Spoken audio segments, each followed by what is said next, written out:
Bonjour à tous et bienvenue sur cette annexe sur les différents types de nombres où on va faire quelques démonstrations soit complémentaires, soit un peu hors programme, mais qui peuvent être intéressantes par la suite de toute façon. Voilà, et qui mathématiquement sont intéressantes. Voilà. Donc petite remarque, comme d'habitude, si vous n'avez pas vu les autres vidéos, je vous invite à aller sur learnian.net pour voir tout le reste du cours. Voilà. Donc ici, on va commencer par une première petite démonstration qui est que racine de 2 est un nombre irrationnel. Donc, durant le cours, on avait admis ce résultat et je vous avais aussi invité à le chercher par vous-même. C'est un exercice qui peut se faire en seconde, même s'il n'est pas facile. Voilà, donc si vous êtes curieux, essayez de le trouver par vous-même et si vous ne le trouvez pas, revenez écouter la suite éventuellement. Donc je vais commencer la démonstration. Alors petite introduction. En fait, on va se poser la question suivante, c'est est-ce que la longueur de la diagonale d'un carré de côté 1 est un nombre rationnel? Donc par exemple ici, si je fais le carré ABCD, qui a un côté de longueur 1, je me pose la question, est-ce que D peut s'écrire sous forme de fraction? C'est-à-dire est-ce que D est un nombre rationnel? Et donc cette question s'est posée aux géomètres grecs il y a 25 siècles. Donc on voit que le problème date d'il y a longtemps. Alors, à l'époque, ils ne connaissaient, par exemple, pas encore le théorème de Pythagore, ni les racines carrées, ou étaient justement sur le point de le découvrir. Alors voilà comment ils procédaient. Sur la diagonale du petit carré, ABCD de côté 1, on peut construire un grand carré ACDE. Donc ici, on construit le carré ACDE suivant. Alors, l'aire du grand carré ACDE est forcément égale à D au carré. En effet, l'aire d'un carré, c'est côté fois côté, longueur du côté fois longueur du côté. Ici, la longueur du côté est égale à D, donc c'est D fois D, et donc l'aire du carré ACDE est égale à D au carré. Mais ce grand carré possède aussi une aire qui est égale à 2 fois celle du petit carré. En effet, ici on peut voir que dans mon carré ACDE, j'ai 4 fois le triangle ACB. Donc j'ai l'aire du triangle qui se retrouve ici, ici, ici et ici. Et donc ça fait bien 2 fois l'aire du petit carré. Or le petit carré, on voit clairement que son aire est égale à 1, parce que c'est 1 fois 1. Et donc on peut en conclure que l'aire du carré ACDE est égale à 2, c'est-à-dire 2 fois l'aire du petit carré. Et on en conclut que D au carré est égal à 2. Alors, à l'époque des Grecs, il y a 25 siècles, on ne connaissait que les entiers et les fractions d'entiers. Et donc cette question était difficile. On se demandait quelle est la fraction dont le carré est égal à 2. En fait, en réalité, ces recherches étaient vaines, car il n'existe tout simplement pas de fraction d'entiers dont le carré est égal à 2. Mais eux, ils ne le savaient pas ça. Alors, la preuve trouvée par les pythagoriciens est assez abordable. Donc ici, on va faire ce qu'on appelle un raisonnement par l'absurde. Donc on raisonne par l'absurde en supposant le contraire de ce que l'on souhaite prouver et en montrant que l'on arrive alors nécessairement à une contradiction. Donc le raisonnement par l'absurde, qu'est-ce que c'est? C'est je veux prouver A, je prends comme hypothèse comme quoi on a le contraire de A, c'est-à-dire je prends comme hypothèse non A, et je montre que si on a non A, alors on aboutit à une contradiction. Et donc non A n'est pas possible, et ça veut forcément dire que A est vrai. Alors, comment on raisonne par l'absurde ici? Donc on veut montrer que D ne peut pas s'écrire sous forme de fraction. Donc le contraire de ça, ça voudrait dire que D peut s'écrire sous forme de fraction. Donc supposons que D puisse s'écrire sous forme de fraction. On peut alors écrire D sous la forme D est égal à A sur B, où A et B sont des entiers premiers entre eux. Alors retenez bien ici que A et B sont des entiers premiers entre eux, parce que ça va être important par la suite. En effet, si je prends n'importe quelle fraction, je peux toujours la simplifier jusqu'à obtenir une fraction irréductible. Voilà. Donc on peut toujours, si D était rationnel, on pourrait forcément l'écrire sous la forme A sur B avec A et B premiers entre eux. Alors, on sait que D au carré est égal à 2. On obtient alors D au carré qui est égal à A au carré sur B au carré qui est égal à 2. Je fais passer le b au carré de l'autre côté, et j'obtiens a au carré est égal à 2b au carré. Voilà. Donc, conclusion, je peux donc dire que a au carré est un nombre pair. En effet, 2 divise a au carré. Et là, il y a une chose intéressante. En fait, si a au carré est pair, en y réfléchissant bien, ça implique forcément que a est aussi pair. En effet, imaginons que a soit impair. Un nombre impair fois un nombre impair est égal à un nombre impair.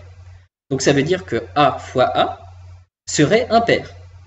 Donc si a était impair, a au carré serait impair. Or ici, on sait que a au carré est pair. Ce qui veut dire que a ne peut pas être impair.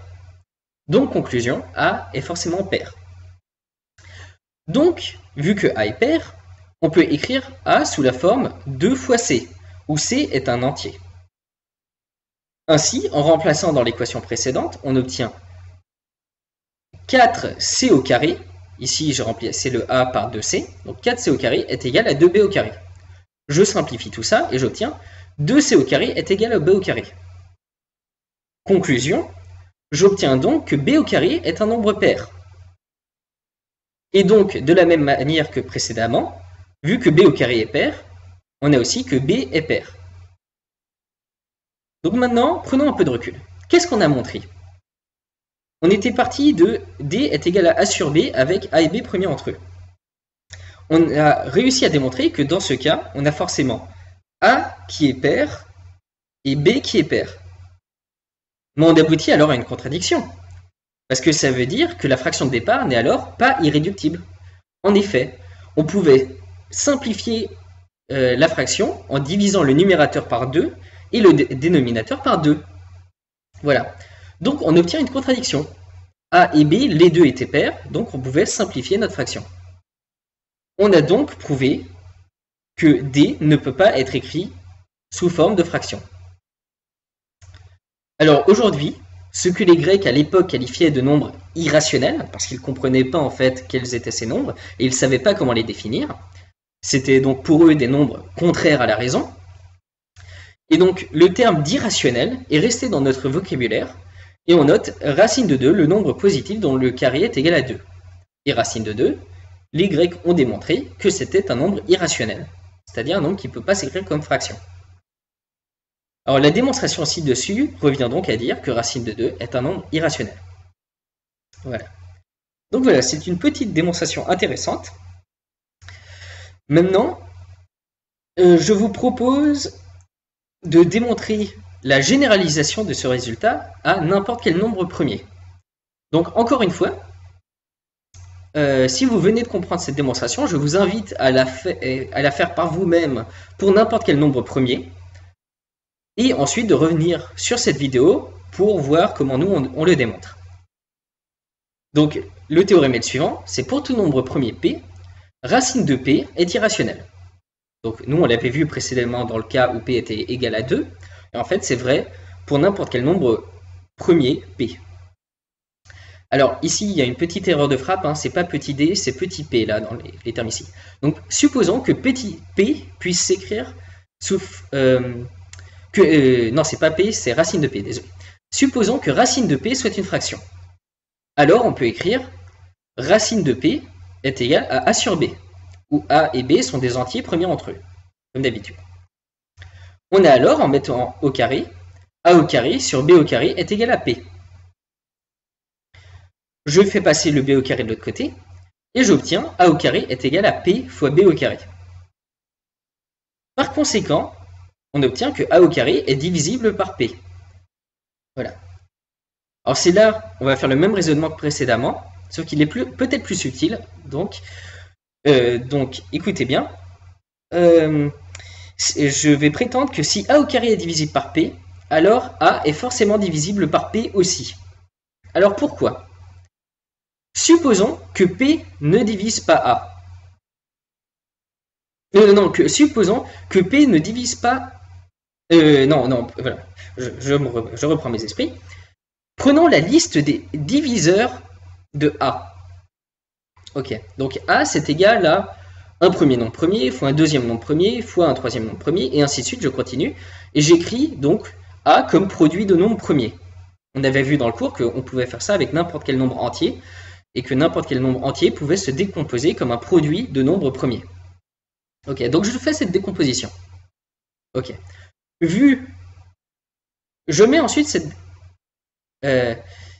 quand je vais mettre A au carré, dans cette décomposition, on va voir qu'en fait, ça revient juste à mettre chaque nombre premier qui est dans cette décomposition au carré.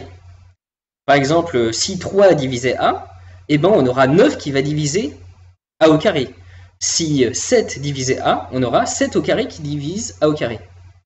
Mais dans tous les cas, on ne va pas pouvoir tout d'un coup faire apparaître un nouveau nombre premier. C'est-à-dire qu'en fait, l'ensemble des nombres premiers qui vont diviser A au carré, ça sera exactement le même ensemble que l'ensemble des nombres premiers qui divisent A. Donc ça veut dire que si P divise A au carré, alors il divise nécessairement A. Donc si l'explication n'était pas très claire, je vous invite à chercher un peu ça avec un papier et un crayon, et ça devrait devenir plus clair.